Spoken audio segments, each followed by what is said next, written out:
You're now live. Woo! Hello, everybody. I'm Sarah O'Kelly, and I am the manager of the Exchange at Edmonds Oast and wine buyer for there and for our restaurant, Edmonds Oast. I'm sitting here with my very good friends, the purveyors of Counter Cheese Caves, Eric Casella, Nora Granger. Hello. And we are taking over the Charleston Wine and Food Festival Instagram for probably about 20 minutes. We want to give everybody time to join us. We are outside. Hopefully you can hear us okay. But yeah, this is a really fun project that Charleston Wine and Food Festival started, highlighting some local businesses during this crazy time that we're living in during quarantines for COVID-19. This is an especially hard time for many people. The hospitality industry has been hit very hard. All restaurants in Charleston are closed except for takeout. Our restaurant at Edmonds Oast and our restaurant up at the Brewery Company, they're still doing takeout. In our bottle shop, the Exchange, we are doing curbside pickup and delivery downtown. And we also have gotten there's silver linings to this, and one silver lining is that we have gotten to partner up with our friends at Counter Cheese Caves, and we're all just trying to come up with fun, innovative ways to approach business during this time. So we are doing a weekly wine and cheese porch picnic. Wine and cheese combo where we decide on either the wine first or the cheese first. It kind of goes back and forth. Eric, full disclosure, Eric does work. He works at the Exchange for a couple of days a week, and he has actually worked there since the beginning. And so we're able to have a real easy dialogue about this. And we thought we'd start off while we're giving everybody time to join us. We thought we would give you a little bit of background on our businesses. So I'll start. So I'm the Exchange at Edmonds Oast. That is the 2-story building just south of our flagship restaurant. It is at 1081 Morrison Drive. The restaurant, I bet a lot of y'all that live in Charleston have been to the restaurant. The Exchange is a bottle shop. I mean, during other times, we also have, food there and where you can drink on premise. Right now, we are, curbside only. I'm laughing a lot because our cameraman is being pretty funny right now. But anyways, I definitely encourage you to check us out. The easiest way is just email me, sarah@edmondsoast.com, if you're looking for wine or beer. We have over 1,500 different wines in the shop, focused on these small families that are farming organically, if not biodynamically. We have a lot of natural wines, which we're actually going to talk about here today. And we deal, mostly with small distributors as well. And when you think about how this crisis we're in has affected people, the restaurants are an obvious thing, but distributors, us, Eric and Nora, are more on that side as well. And distributors are very much affected during this time. You can imagine, most of them are lost.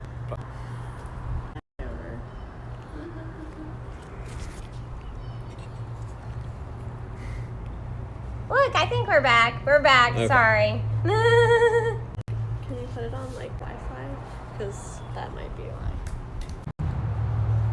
Okay. We believe that we're back. Sorry, we had a poor connection.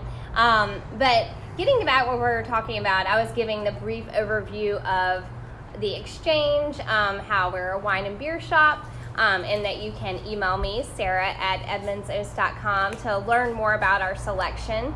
And I was saying, we have a ton of wine. Over 1,500 different wines in the shop. We also have beer from around the world, and really though our focus, and especially during this time, is on local beer. Of course, we have our own Edmonds Oast beer, but then also from a lot of the other small breweries in this town. And these are other places that are really taking a heavy hit. But we have beer from Westbrook, Coast, Revelry, you name it. So definitely love for you to check us out. You can also follow us on social media, because during this crazy time, social media is actually a great way to know what's going on. Our Instagram is EO Exchange. Eric and Nora's Instagram is Counter Cheese Caves. I also have my own personal Instagram where I post a lot of stuff, is Grape to Table. So yeah, please check us all out on social media. I think that's a pretty good overview of what we do at the shop. A little bit more about, what we are doing, as a restaurant during this time. We are offering takeout, curbside takeout. We also are on Uber Eats. We have a great app that we use at the restaurant and at the shop that's called Swipe By, that's super easy curbside pickup, and it's swipe, just like you would imagine spelling it, and then buy, B-Y.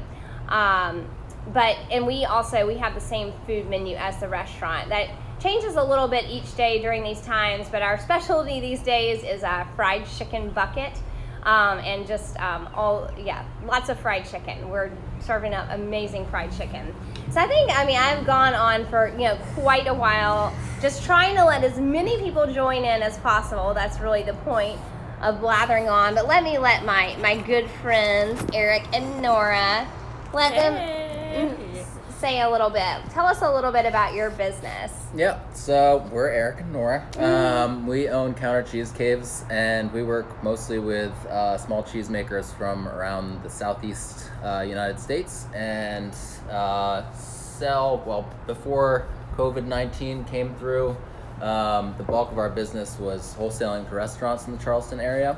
And we've sort of tweaked it a little bit. We're doing a lot more direct-to-consumer stuff. So we have e-commerce website where you can order any of our cheeses by half-pound increments, and we'll deliver to your door. Or we also ship around the country.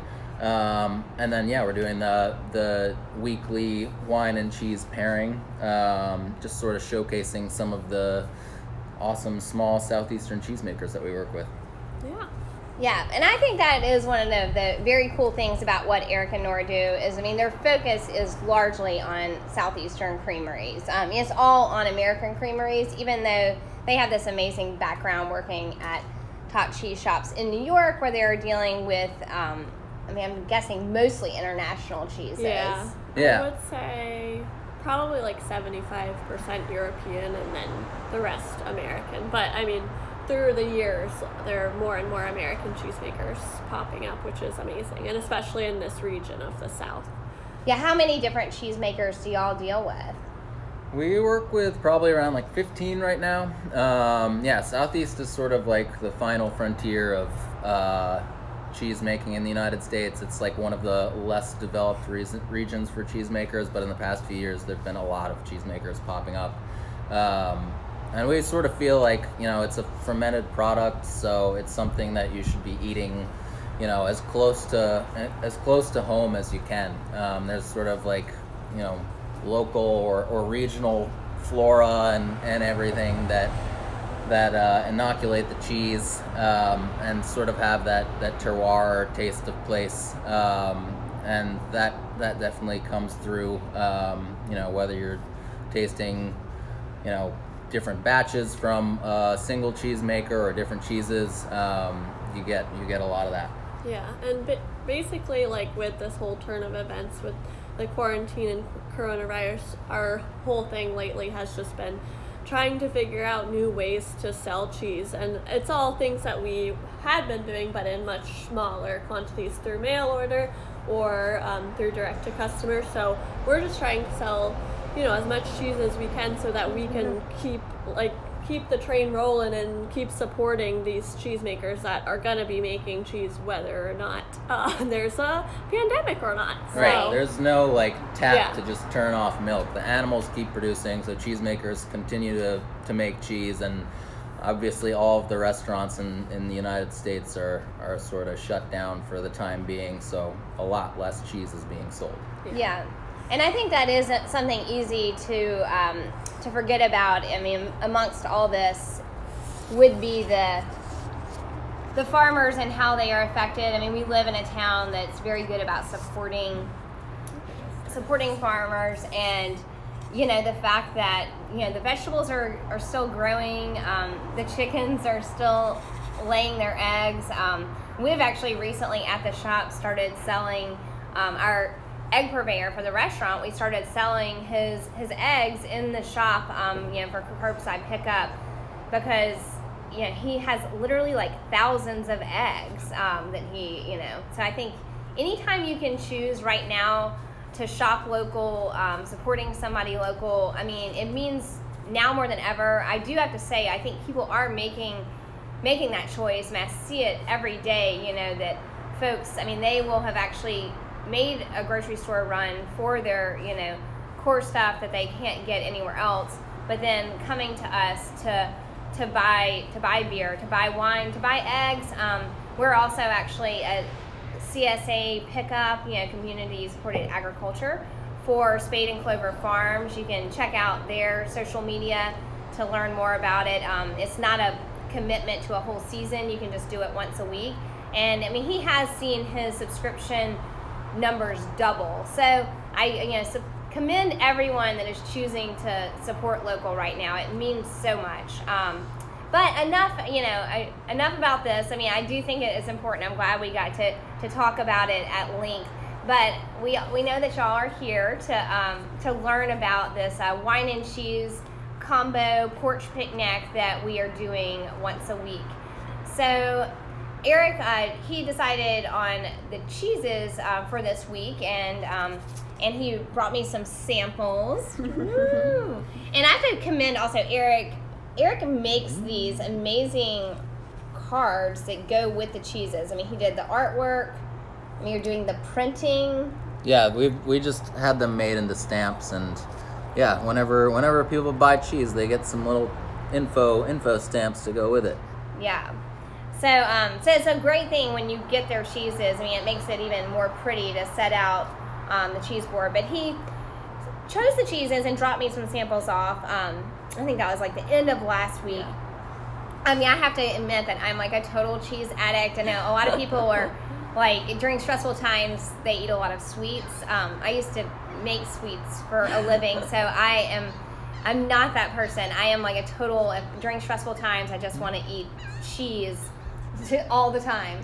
So I'm already very familiar with all of Eric and Nora's cheeses, but he dropped off the samples, and it was great to like taste them, actually one afternoon in the shop with my amazing assistant, Colin. We tasted them, and, we're like, immediately like, what does this, make us think of? And I immediately thought of Italian whites, and I'll let Eric talk a little bit about what the cheeses are, and that way you can understand what we're tasting here today and how it inspired my wine selection.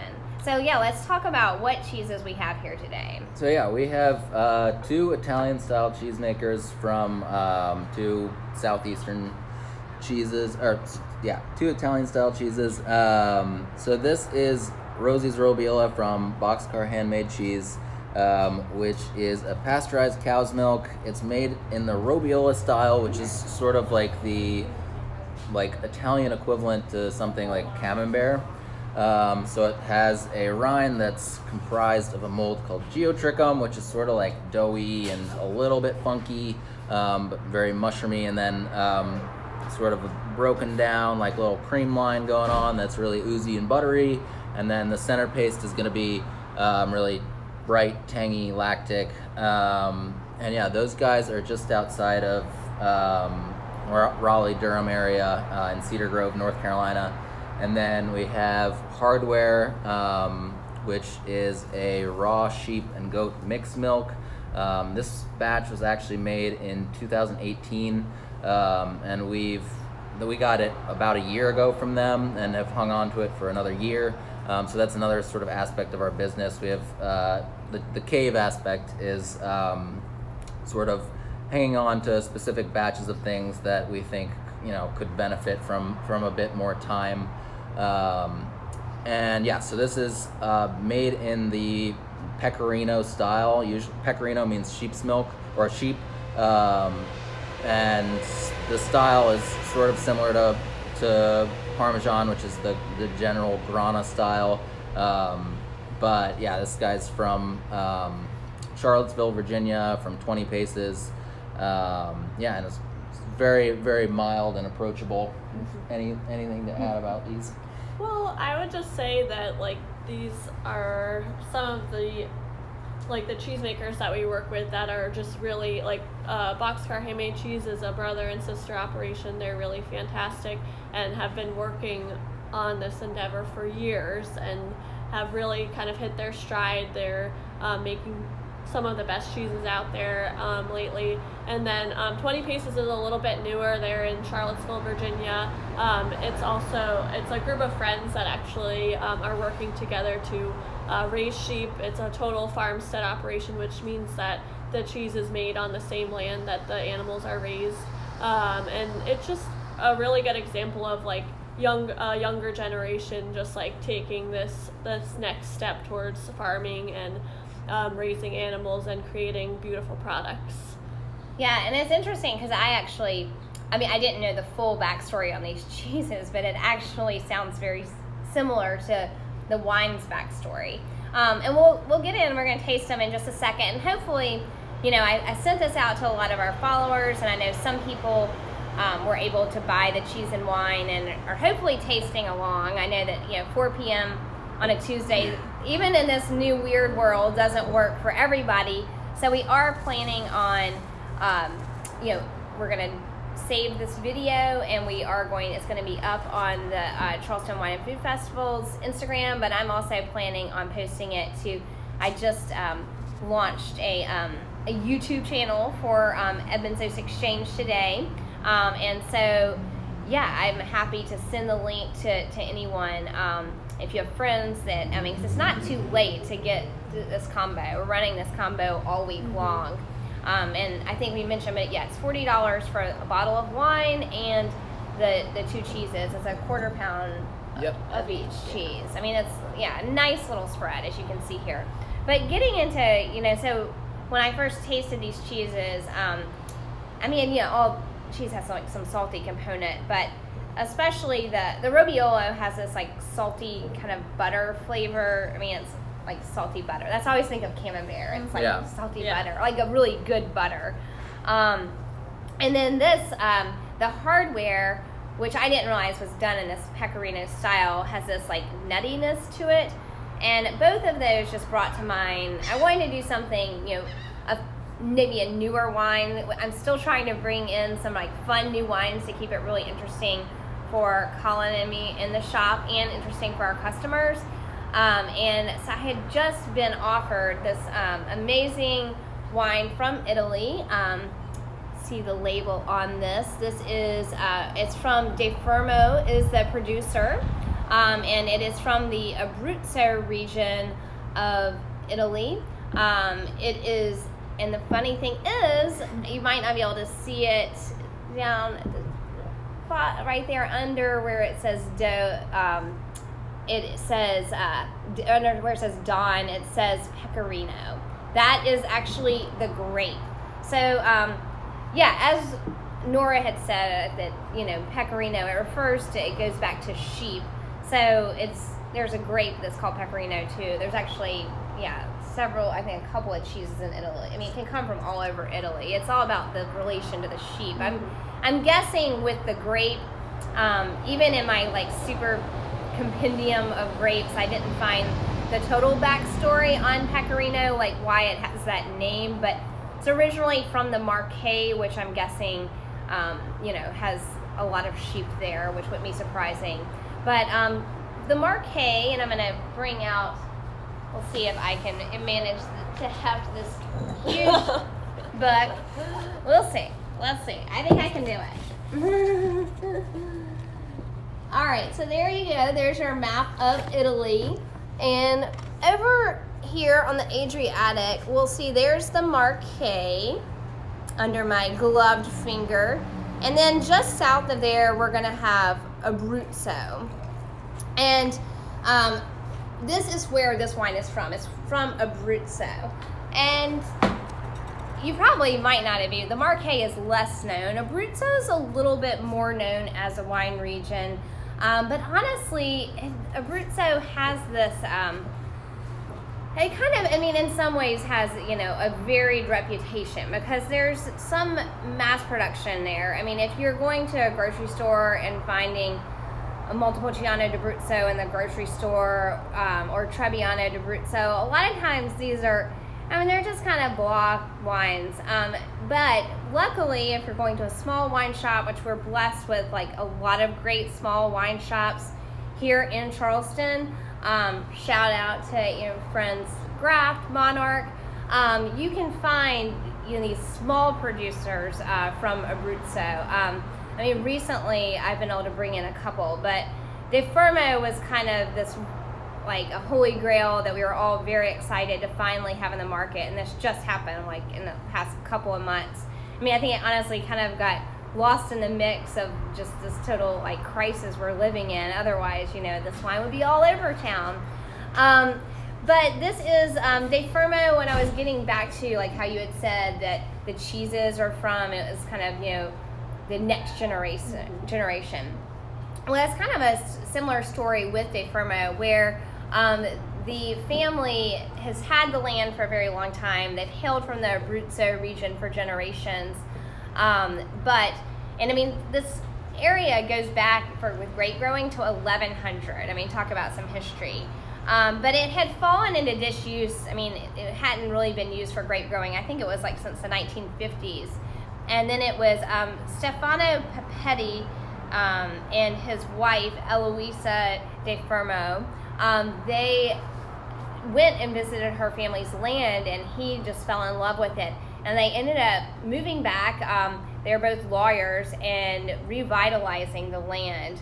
And this was like in the early 2000s. And they decided to revitalize it in this very natural manner using organic and biodynamic farming, and also using minimal intervention in the cellar. Any of y'all that were perhaps like following us before we even started the video, I had recommended on our own social media, like decanting it, which I did. Decanting, it doesn't have to be anything fancy. It could be a pitcher, a water pitcher. It could be a well cleaned out flower vase. But there's some wines that benefit from it, and I thought that this one would benefit from. I think a lot of wines benefit from a little bit of oxygen. So let's talk about what we're getting on the nose here. I said, this is minimal intervention in the cellar, which is like, what does that mean? Well, that's a phrase you hear a lot when you're talking about natural wines, which is this hot topic, but it's also like a very hard to define topic. Natural wines, definitely using natural farming, organic farming, but then also this minimal intervention in the cellar, specifically like minimal use of sulfur dioxide, which is a preservative. And what you drinking? Yes. What are you drinking? That's what we're drinking. So it's the De Fermo, their Pecorino. Delicious. Delicious. It really is. Pecorino is the grape, as we were saying. So what do y'all get on the nose? They both are really good. It's fun to be with other people. Yeah, I get like herbaceousness too. Yeah. Like really, like sort of like wild grasses. We had it quite cold the other night, but I like it a little bit more at room temp. I see somebody is still asking what we're drinking. Hopefully you can hear me. So it's De Fermo, which is D-E, and then space F-E-R-M-O. That's the name of the producer. And then the grape is Pecorino, like the cheese, P-E-C-O-R-I-N-O, from the Abruzzo region of Italy. It should be also on the Instagram post if you want to look back at at our post or Edmund's Oast Exchange. Mm-hmm. And we'll post even more about it as well. But yeah, I also get this. To me, it does have, and I think this is what tied it into the cheeses. Even the nose has this kind of salinity to it, like ocean. How you're out for a beach walk. Let's all nice. relish the day we can do that again. And it's just that ocean air, which there was something about that and the saltiness in the cheese that really brought it together for me. It also has kind of a lemon rind quality. Yeah. And then on the palate, it has amazing acidity, which I thought would be really great with these cheeses, really cutting through the richness of these cheeses. Yeah, sheep's milk has the highest fat content of sheep, cow, or goat, so it really has like palate coating qualities, which a lot of flavors derive from that fat content. And then robiola styles, I mean, you can see how decadent Yeah. it is, or taste hopefully. like Sarah was saying, it's like pretty similar to eating butter, so you need something to really lighten it up. I mean, these styles, soft ripened styles of cheeses, high moisture stuff that's very creamy tends to generally go much better with whites than reds, and yeah, something with some nice acidity is definitely needed to sort of scrub the palate. And I think this wine, it has enough body to stand up to the richness. Oh yeah. Yeah. But without something like some crazy rich, like oaky Chardonnay, I think would be like overwhelming to the cheese. I mean, I think when I'm thinking of pairings, which I love to do, my background before I got into wine was actually on the food side, on the cooking side of things, and I still love to cook a lot at home, and my really favorite thing to do is talk about wine and food pairings, and I think it's having that balanced pairing where neither the food or the drink is overwhelming each other. Yeah, I think that's where you get like the crazy third flavors too. It's stuff that's generally with pairing you want the intensity to match each other for the food and drink, but you do want some contrasting notes, like some big Chardonnay with like buttery cheese would just be like total overload on your palate, and that's where you get sort of muddled flavors. But yeah, this contrast works really great. And I love that we have one person who's asking a lot of questions, which is awesome, and saying, is this wine like a Pinot Grigio? I would say that it has a little bit more going on. Like the Grape Pinot Gris or Pinot Grigio is kind of known for it's not as high in acid as this, and it's also just like it's kind of more of a blank slate for. It can be very. Pinot Grigio can actually be really kind of plain, a plain Jane wine. Then it can also be. It has a lot of different characters to it. It can be really rich as well. This is, I think, showing it just has more in actual characteristics itself. The Grape Pecorino does. It has a little bit more going on, and then I think that the De Fermos, their emphasis on the land is in the terroir and like this proper farming. That's where you start to see this like just really like the true qualities in the wine coming out. And I had one other person asking, what's the grape? And the grape is Pecorino. It's a little known white grape. It is from the eastern coast of Italy. It is originally from the Marche region. This is going to be from the Abruzzo region, from a natural wine producer in that region known as De Fermo. We do also have a little side note. We have some of their other wines in the shop as well. We have their rosé, but it's not like just another rosé. It's very interesting, complex rosé. It actually probably could have worked pretty well these cheeses too. That's got some color and structure to it. It's from the Montepulciano grape. Another slight tangent, but the major red grape of this region is Montepulciano, and we have their red, and it's just juicy and delicious. And Montepulciano is always a little bit confusing. I just had this conversation at home with my boyfriend about, so Montepulciano is a grape that is native of the Abruzzo region, but then there's also a village called Montepulciano that's in Tuscany. So you kind of have to realize that sometimes when you see the Montepulciano on a bottle, it's talking about the village. sometimes it's talking about the grape. But with De Fermo, we have their Montepulciano Rosé, and their red is also amazing from that grape. So where can you get it? Well, you can get it from me at the Exchange at Edmonds Oast, and you can email. Honestly, the easiest way I think to continue a dialogue about the wine or the cheeses is email me, Sarah at edmondsoast.com. That's Sarah, SARAH, at edmondsoast.com. Yeah, you can get this full setup for $40. Yes. And if you don't live here in Charleston, I mean, what we mentioned earlier, but I know that other people are joining in later, is that we do actually ship wine, and Eric and Nora ship cheese. I mean, shipping the two together would be a little bit difficult. Yeah. But because we each have our own like very safe way of shipping, we use very secure shippers for the wine, and then they ship with ice packs. Yeah. And I think another thing that we might want to talk about is that the precautions that we're all taking during this time. I mean, all of us are thinking about this. Like, you touch anything and you're like, oh my gosh, is this, we're scared, of touching anything. Well, yes, we all have on our gloves. At the shop, we are sanitizing our hands constantly, but wearing gloves at all times when we are touching product. We are wiping down bottles with sanitizer wipes, wearing masks.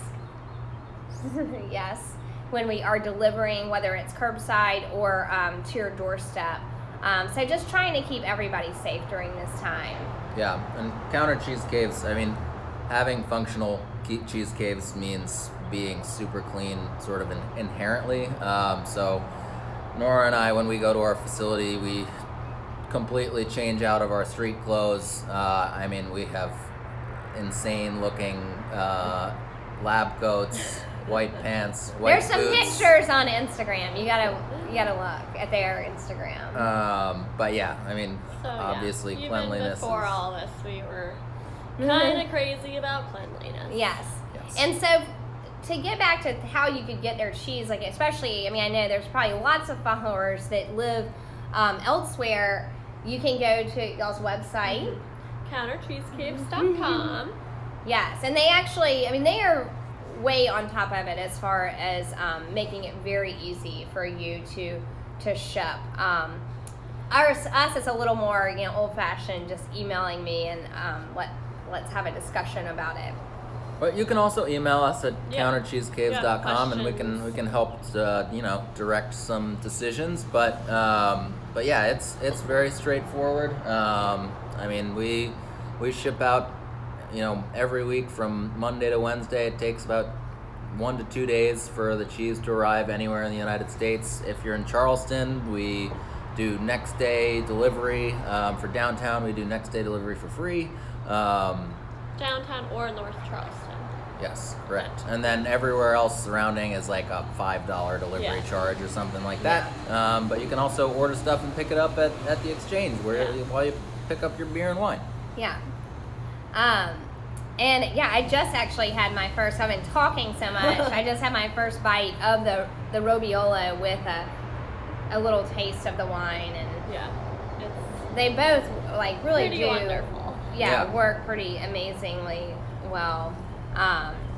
So we hope that you've enjoyed this. I mean, I think we've gone on now for quite a while, so hopefully plenty of people have been able to join in. What kind of cheese is the robiola? So you can. So yeah, robiola's it's a bloomy rind cheese. So bloomy rinds are like, if you think of like brie or camembert, that style of soft ripened cheese. But robiolas specifically come from the Piedmont region of Italy. And this one is made in that style, but made outside of Raleigh-Durham in North Carolina. And yeah, it's fantastic. It's truthfully like one of these cheeses that